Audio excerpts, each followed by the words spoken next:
스위스에서 있었던 실화를 배경으로 만든 뮤지컬로도 나왔던 영상 가운데 단편용으로 만들어진 영화의 한 장면을 잠시 보며 생각할 수 있게 합니다.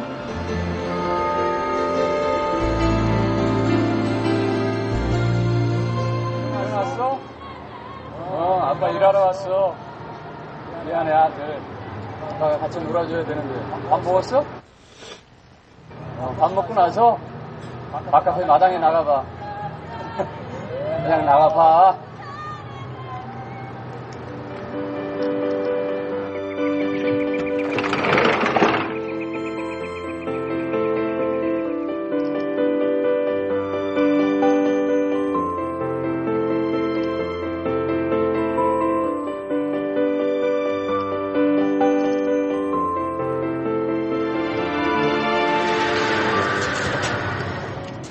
서울에서 손님들이 왔어. 갑자기 마누라가 아프네. 김 비서, 하루만 도와줘. 그래, 알았어. 금방 갔다 올게. 두 사람 있을 때 잘해줘, 이 사람아.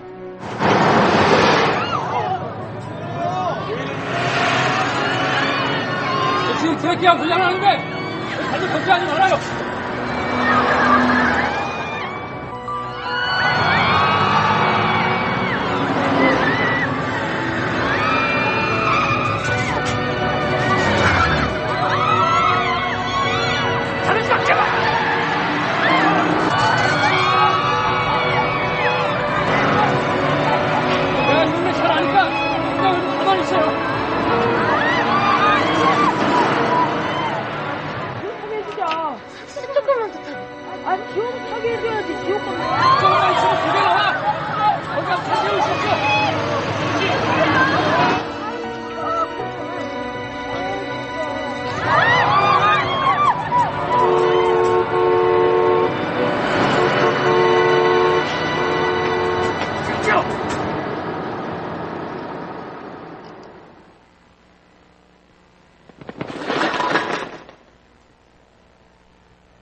내가 이야기 속 아버지라면 나는 어떤 선택을 했을까요?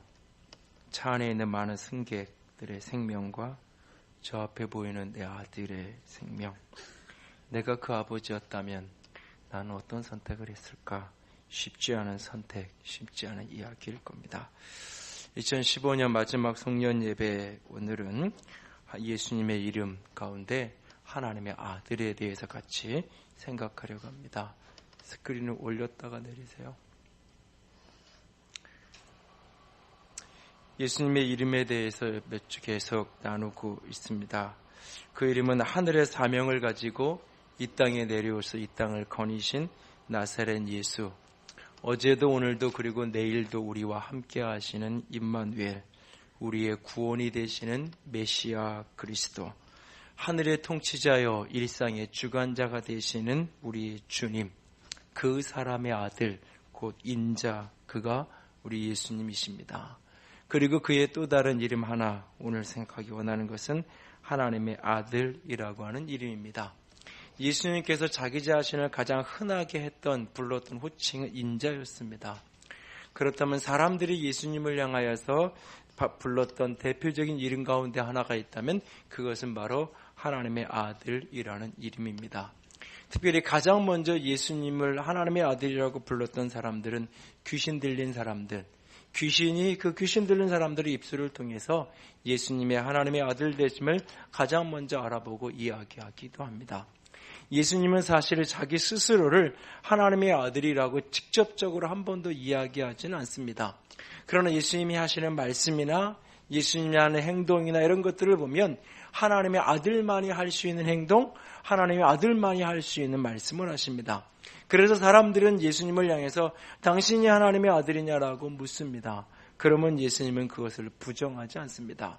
사람들이 바로 당신이 하나님의 아들이라고 이야기할 때 예수님은 그것을 부인하지 않고 내가 맞는 말을 했다. 내가 말한 그가 바로 나다라는 식으로 그것을 수용하고 받아들이게 됩니다. 그것을 당시의 종교 지도자들이 보기에는 신성모독, 분명히 사람인데 분명히 육체를 입고 있는 사람인데 어떻게 자기가 하나님의 아들의 신이라고 말할 수 있는지 사람들은 당시 종교 지도자들은 이해할 수 없었습니다. 그래서 예수님을 신성모독이라고 분노했고 그것이 결국 예수님을 십자가로 죽게 만들었던 중요한 죄목이 되기도 했습니다. 그러나 오늘 로마서 1장의 2절에서 5절을 보면 4절을 보면 복음이 무엇인가를 가장 성경 속에서 선명하고 단순하게 설명해 주고 있는데 이 복음이란 뭐냐? 곧 아들에 대한 이야기다. 복음이라는 말 그 뜻은 유앙겔리오라는 단어인데 기쁜 소식, 좋은 소식, 복된 소식. 하나님이 우리에게 주시는 최고의 복된 소식이 뭐냐? 그 아들에 대한 이야기이다. 그 아들에 대한 이야기는 오래전에 선지자를 통해서 이미 약속되어지고 예언되어진 창세기에서 여자의 씨로부터 시작해서 수많은 예수 그리스도에 대한 그 이미지들이 그 아들이 이 땅에 오실 것에 대한 약속하시고 이사야 선지자가 이르러서는 보라 처녀가 아들을 낳으리니 거기에 이르기까지 성경에 수없이 약속되어지고 예언되어진 특별히 유다 지파의 다윗의 가문에서 오실 것이라고 말씀하셨던 그래서 육신의 혈통으로는 다윗의 가문에 오신 그 예수님 그리고 성결의 영으로는 죽은 자 가운데에서 부활하심으로 말미암아 하나님의 아들로 선포되어진 부활로 말미암아 하나님의 아들로 인정되어진 그 예수님 그가 바로 우리의 복음이시다라고 말하고 있어요. 그래서 4절 끝에 보면 죽은 자들 가운데 부활하사 능력으로 하나님의 아들로 선포되셨으니 곧 우리 주 예수 그리스도시니라. 예수님이 죽음을 이기고 부활하시기 전까지 사람들은 예수님을 하나님의 아들이라고 부르면서도 진짜로 그렇게 믿지 않았어요. 그냥 그를 신성시하고 높이는 일부 사람이 있었을 뿐이지 중심으로 그가 하나님의 아들이심을 온전히 믿지 않았어요.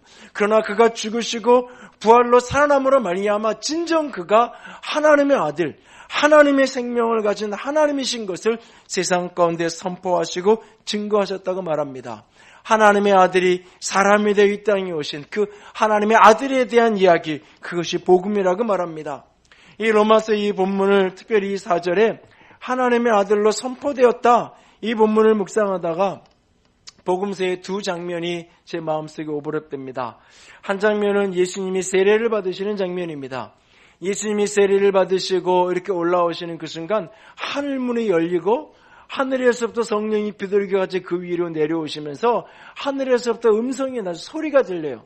그런데 이 소리를 다른 사람들은 알아듣지 못해요. 그냥 천둥소리나 무슨 소리 있나 보다 그렇게 말하는데 오직 예수님만 알아듣는 그 음성으로 이는 내 사랑하는 아들이요 내 기뻐하는 자라고 말씀하세요. 이것을 누가복음과 마가복음이 좀 직설적으로 표현했어요.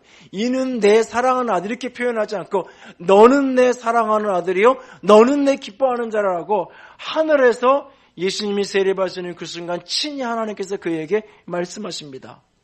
또 하나의 장면은 몇 년의 시간이 흘러 예수님이 제자들과 함께 베드로와 야고보, 요한 세 명의 제자와 함께 산에 오르십니다.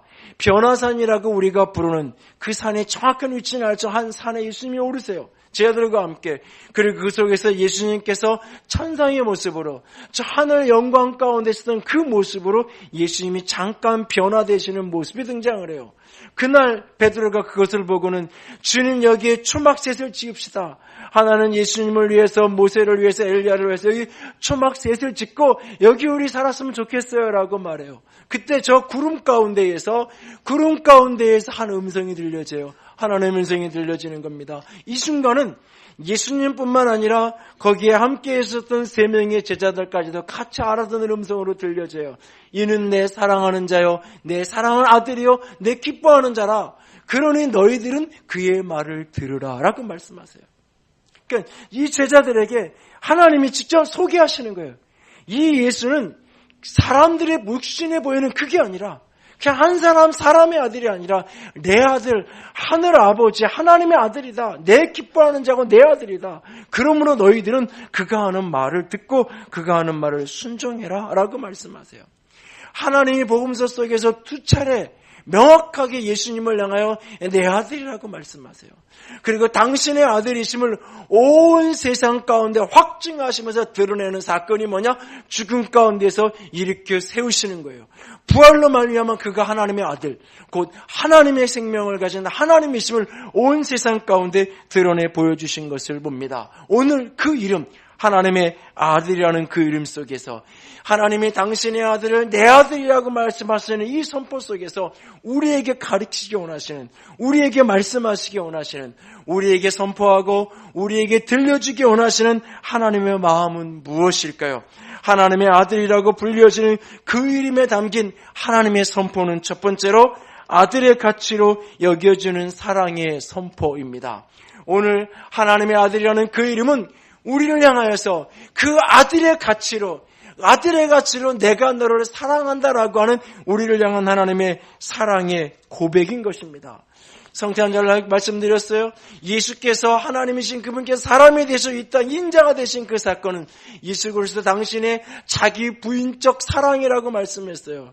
그 아들을 보내시는 이 땅에 오신 예수는 자기 자신의 모습, 예수님 그분에게는 자기 자신을 부인하는 사랑의 고백이었다면 그렇게 아들을 이 땅에 보내시는 하나님의 마음, 그 하나님의 사랑은 그 아들의 가치만큼 그 아들보다 어쩌면 더 우리를 사랑하시는 그 사랑의 선포, 사랑의 고백 속에서 하나님은 당신의 아들을 이 땅에 보내어 주신 것입니다.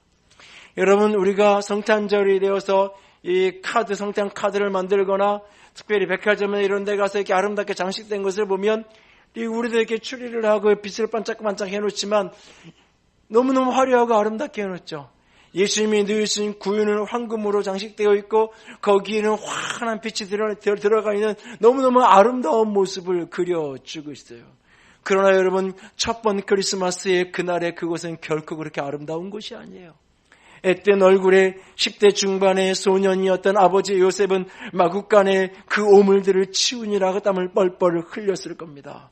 그리고 아기 예수의 어머니 마리아는 가축과 오물 더미 사이의 한 구석에 그렇게 누울 자리를 만들어서 누워 있을 거예요.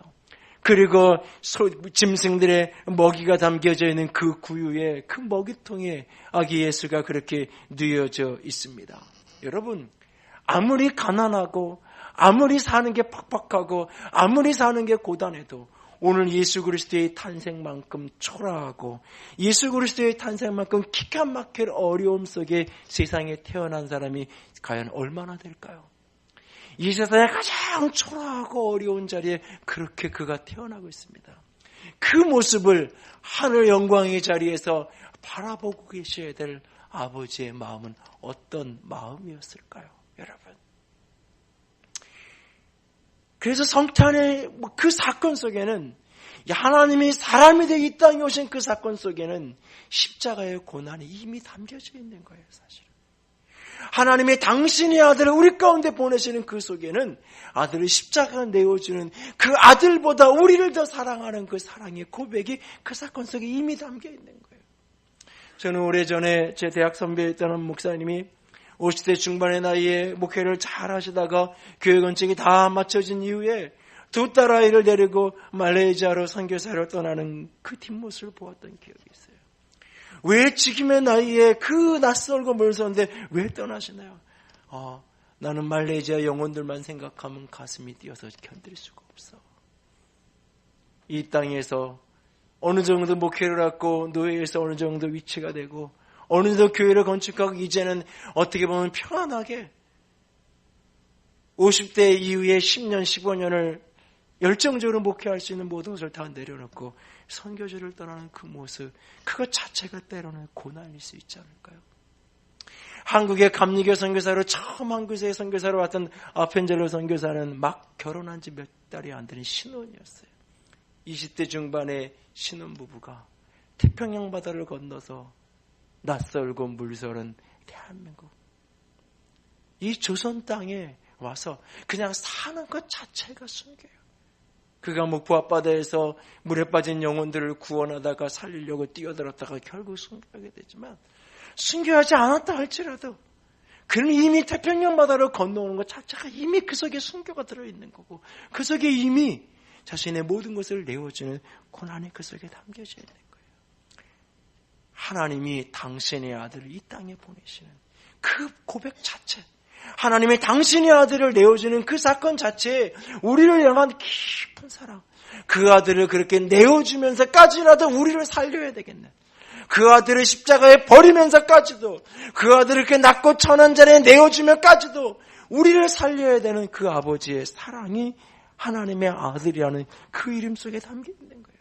그래서 자기의 아들을 아끼지 아니하고 우리 모든 사람을 위해 내어주셨다는 이 로마서 8장의 이 고백은, 그 아버지의 아픈 사랑을 조금이라도 이해하고 아는 사람이라면 이 구절이 얼마나 감동적이고 이 구절이 얼마나 놀라운 약속의 말씀인지를 우리가 알 수 있어요.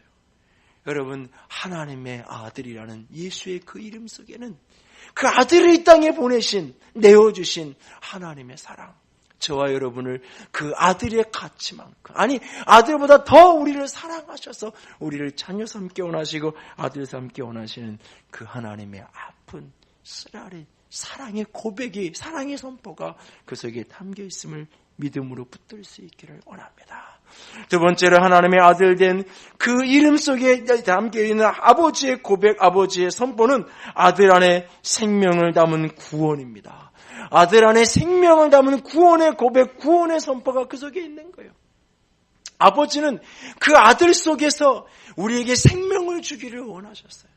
아들을 그렇게 내어주신 이유가 뭐냐? 우리에게 생명을 주기 위해서요.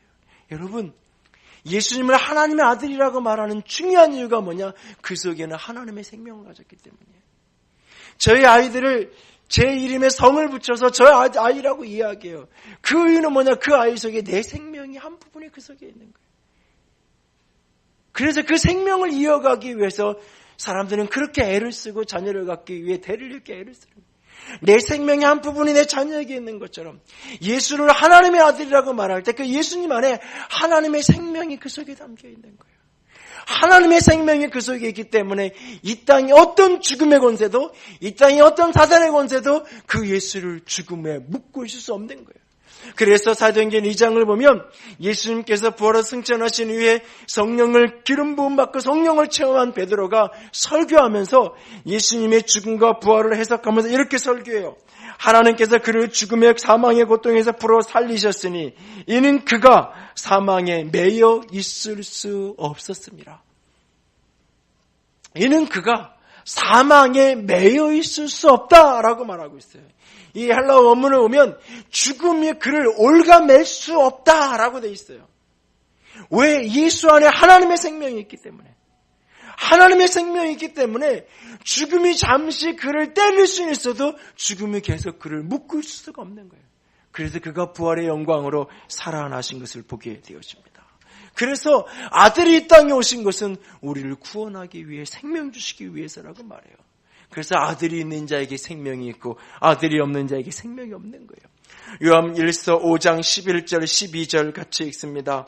또 증거는 이것이니 하나님이 우리에게 영생을 주신 것과 이 생명이 그의 아들 안에 있는 그것이니라. 아들이 있는 자에게는 생명이 있고 하나님의 아들이 없는 자에게는 생명이 없느니라. 기독교 복음은 득도의 종교가 아닙니다. 복음은 깨닫는 게 아니에요. 열심히 내가 노력해서 뭔가 해탈을 하고 득도의 경제에 이르고 진리의 비밀한 것을 내가 깨닫는 것이 복음의 본질이 아니에요. 복음의 본질은 그 아들을 받아들이는 거예요. 예수가 하나님의 아들이심을 믿고 그 아들을 내 삶의 주인으로 구원자로 영접하는 거예요. 그래서 내 안에 그 아들이 있을 때 내 안에 생명이 있고 그 아들이 없으면 내 안에 생명이 없게 되는 거예요. 예수가 내 안에 들어올 때에 그 생명으로 말미암아 내가 생명 있는 삶을 살아가게 되는 거예요. 그 생명을 가졌기에 영원한 영생의 생명을 가졌기에 죽음을 극복하고 죽음을 두려워하지 않는 자로 삶을 살아낼 수 있는 거예요.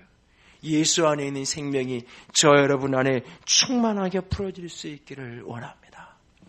지난 금요일날 금요 기도회를 교회에서 안 하고 각자 집에서 하라고 말씀드렸어요. 10시에 KBS 특집 다큐멘터리를 보면서 금요 기도회를 하라고. 기도회 잘들 하셨나요? 아니면 불금의 밤을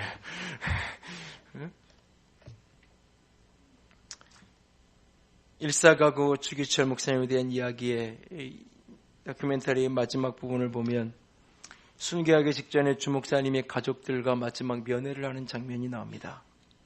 아들과 아버지의 그리고 남편의 마지막 죽음의 순간을 지켜보는 주 목사님의 어머님과 아들과 사모님의 모습이 등장합니다.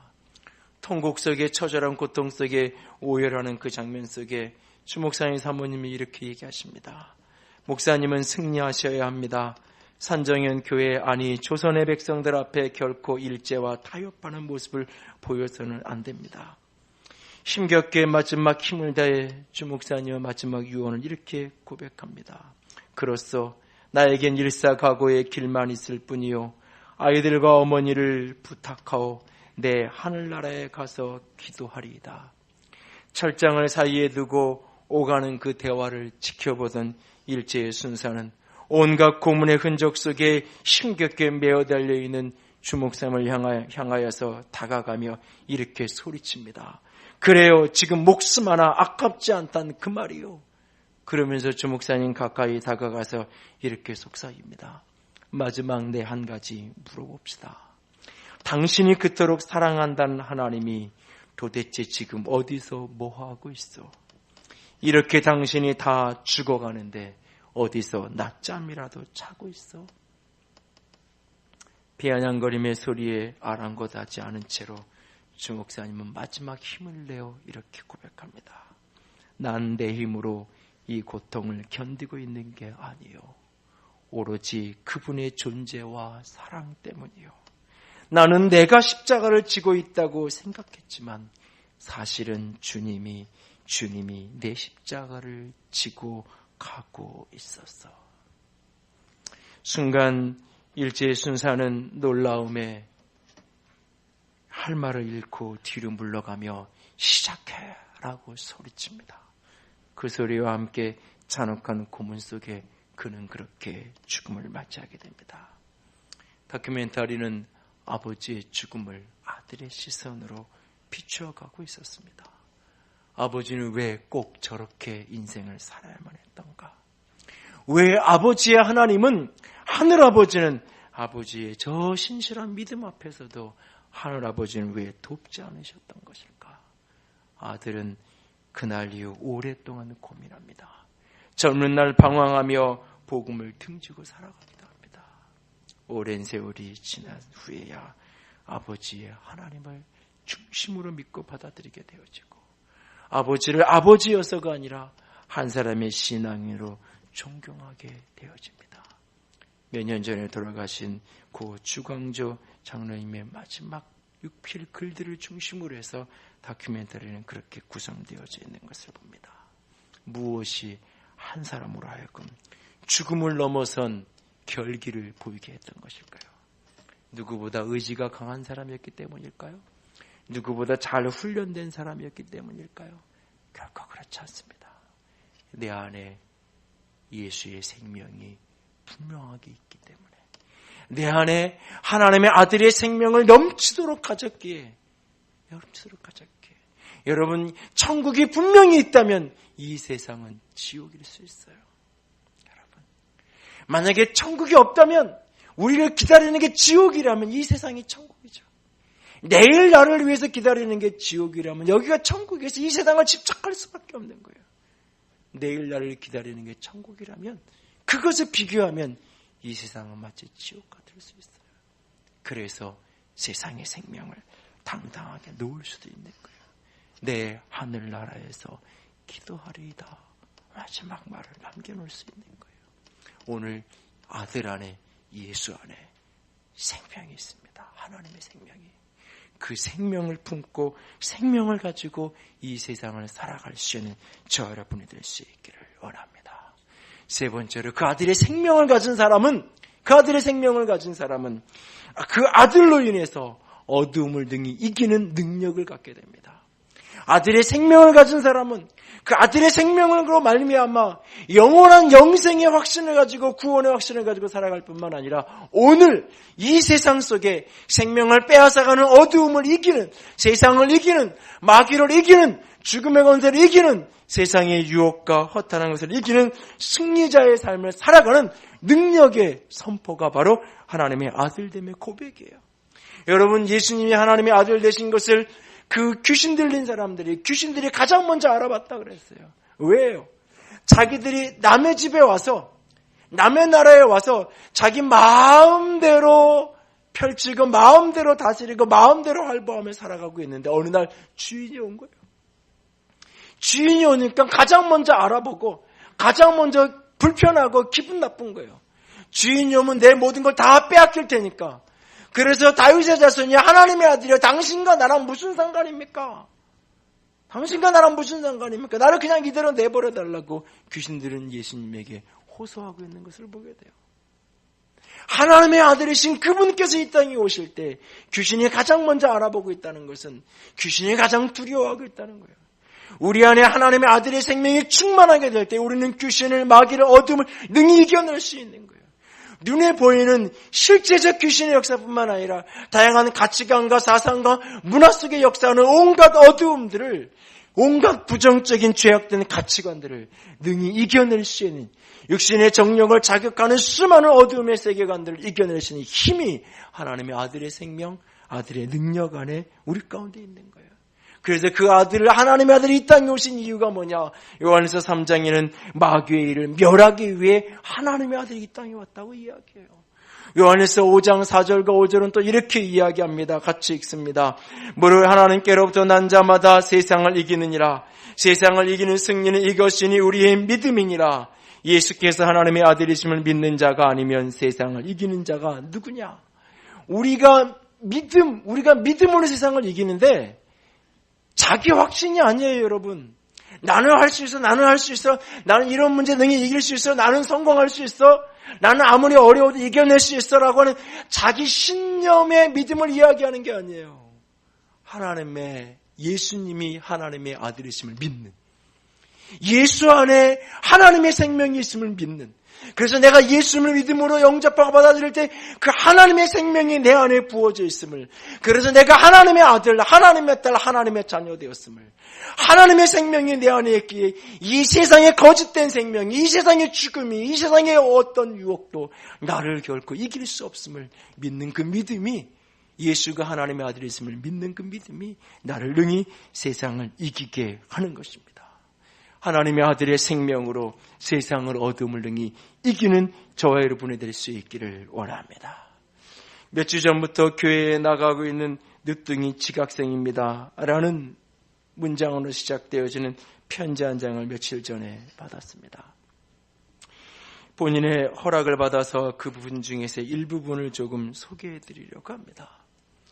40대 중반이 되면서 되기까지 단 한 번도 예배당에 발을 들여놓아본 적이 없는 신내림을 가졌던 어머니 밑에서 자라가면서 교회에 대한 문턱은 너무너무나 높기만 하지 단 한 번도 예배당에 들어와 본 적이 없는 한 분의 고백입니다.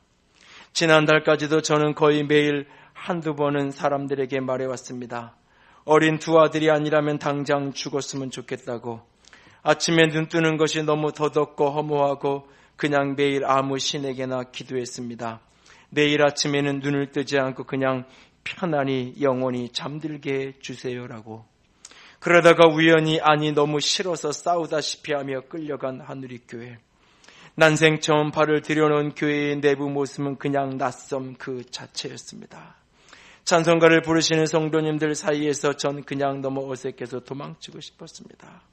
그리고는 이어지는 목사님의 설교 시간, 간만에 좋은 말씀이나 듣고 가자 나름의 자포자기 심정으로 목사님의 음성을 귀에 담아가기 시작했습니다. 그런데 얼마 후 평소 정말 매정하기까지 한 제 눈가에 하염없이 눈물이 흐르기 시작하는데 이걸 어떻게 해야 할 노릇인지, 대체 제 자신이 왜 이러는지, 내가 미친 걸까라는 생각까지 했습니다. 목사님의 설교의 말씀 한마디 한 구절구절이 말씀 그대로 제 심장에, 제 온몸에 뜨거운 열기를 품은 비수처럼 날아와 꽂히는 것 같았습니다. 제가 그동안 살아왔던 지난 모든 일들이 순간 스쳐 지나가면서 온몸을 마비시켜버린 어처구니 없는 그 현상을 지금 이 편지를 쓰는 순간에도 생생히 기억합니다. 그렇게 신앙생활이 시작되었다고 소개합니다. 처음에는 억지로 이끌려 찾아온 교회, 두 번째, 세 번째는 알 수 없는 은혜에 이끌려서 걸음을 하게 되어집니다. 예배 때마다 하나님의 말씀 속에서 영혼이 회복되어지고 주님의 임재를 경험하는 그 고백이 이어집니다. 편지는 이렇게 이어집니다. 그날 알았습니다. 제가 10여 년을 제 안에 마귀와 동고동락하며 살아왔다는 것을. 보통 사람들에게 이야기하면 웃기는 소리로 치부해 버릴지 모르지만 목사님의 설교를 들으면서 천천히 제 지난 삶을 되돌아보니 제 안에 여러 마귀가 자리에 있었다는 사실을 온몸으로 느꼈습니다. 실제로도 제가 몇 년 전부터는 제 스스로 제 마음속에 선과 악이 수시로 싸우고 있다는 이야기를 지인들에게 종종 해왔습니다. 그 선과 악이 그만큼 너무 요란한 소리로 싸우는 게 제 마음의 귀를 통해서 들려왔던 것입니다. 하지만 그동안은 정말 몰랐습니다. 교회에 가기 전날 밤까지도 매일 악몽에 시달려 자다가 불쑥불쑥 깨고 숨이 막히고 꿈속에서도 자살하는 꿈을 꾸고 눈을 떠서야 사랑스러운 아이들을 보며 한숨을 쉬는 제 자신의 정체를 정말 몰랐습니다. 설교를 들으면서 알게 됐습니다. 제 안에 선한 성령의 축복과 악한 사단의 유혹이 그간 치열하게 싸워왔다는 것을. 설교가 끝나고 복받쳐 오르는 제 뜨거운 눈물을 통해서 그 전율의 순간에 하나 둘 제 몸속에서 마귀들이 사라져가고 있음을요. 그래서 그날부터 말했습니다. 주님께서 목사님을 통해 저를 치유해 주시는 걸 느낀다고요. 영적인 치료를 해 주시는 것 같다고요. 이제 제 안의 마귀는 거의 다 도망갈 것 같습니다. 다시 살게 됐습니다. 하나님께 기도했습니다. 매일 제게 희망의 아침을 맞이할 수 있는 지혜로운 삶의 분별력과 용기를 주시라고요. 제가 좀 더 부지런하고 보람있는 나날을 살아갈 수 있도록 제게 하나님의 은총을 달라고요. 그리고 거의 매일 하나님께 기도일기를 쓰게 되었습니다. 잠이 잘 옵니다. 악몽을 꾸지 않고 평안히 잘 잡니다. 아이들도 예전처럼 훨씬 편안히 잠을 잡니다. 그리고 새벽에 눈을 떠도 정신이 맑아 또렷해졌습니다. 매사에 감사하는 마음으로 살고 있습니다. 제 남은 삶에 예수 그리스도의 진한 향기가 충만하게 하시오. 돈과 명예의 허상을 쫓지 않고 스치는 한 줄기 바람에도 하나님의 사랑으로 행복을 느낄 수 있는 진정한 하나님의 종으로 살아갈 수 있도록 매일 기도할 것입니다. 누가 무엇이 한 사람을 이렇게 바꿔갈 수 있는 건가요? 이분을 전도했던 분은 이런 고백을 합니다. 불과 몇 주 사이에 얼굴이 많이 달라졌어요 라고 고백합니다. 열심히 훈련받으면요? 열심히 마음에 결심을 하고 결단을 하면요? 아닙니다. 내 안에 예수의 생명이 부어질 때, 예수가 하나님의 아들이심을 믿고 그 생명이 내게 부어질 때 그 생명이 나를 바꾸어가는 겁니다. 그 생명이 나로 하여금 생명으로 살게 만드는 겁니다. 세상이 시키는 대로, 어두움이 시키는 대로 죽은 송판 덩어리처럼 그렇게 세상에 휘둘려 사는 게 아니라 살아있는 작은 송사리 한 마리도 생명이 있기에 세상의 물질을 거슬려 살 수 있는 것처럼 그 아들 안에 있는 생명이 나로 하여금 세상을 거스려 살 수 있도록 하나님의 생명으로 하나님의 삶을 살아가는 첫 발을 디디도록 주께서 그 생명이 나를 바꾸어 가시는 것입니다. 그 생명의 은혜가 생명 역사와 저와 여러분들에게 가득 부어질 수 있기를 원합니다. 그 생명을 주시기 위해서 그 아들은 그렇게 오셨습니다. 그 생명을 우리에게 나눠주시기 위해서 하늘아버지는 그 아들을 우리 가운데 그렇게 내어주셨던 것입니다. 서두에 보았던 영상의 뒷부분을 마저 잠시 보고 같이 기도합니다.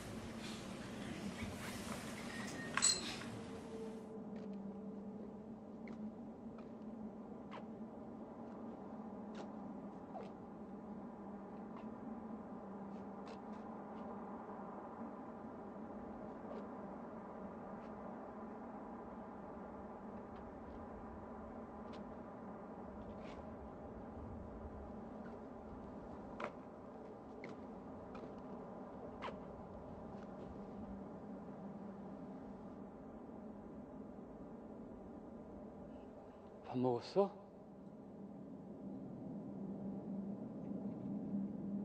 자전거 마음에 들어?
아빠, 미안하다.